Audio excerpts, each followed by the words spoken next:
स्वामी म्हणतात, स्वतःसाठी निर्णय घेणं चुकीचं असतं का?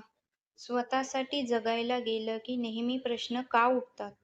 अरे, स्वतःसाठी निर्णय घ्यायला पण खूप मोठं धाडस लागतं आणि ते तुझ्यात आहे.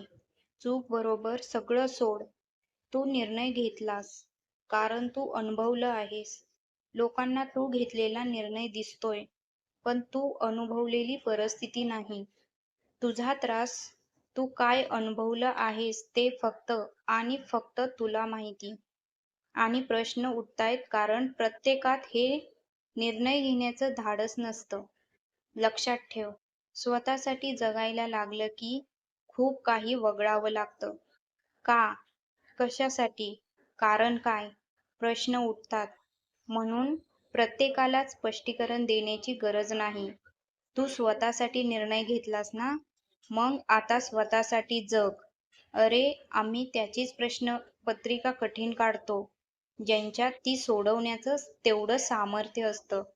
सोड जगाचा विचार आणि सोड ते प्रश्न. कुणाला काय वाटेल याची चिंता करू नकोस, कारण भिवू नकोस. मी तुझ्या पाठीशी आहे.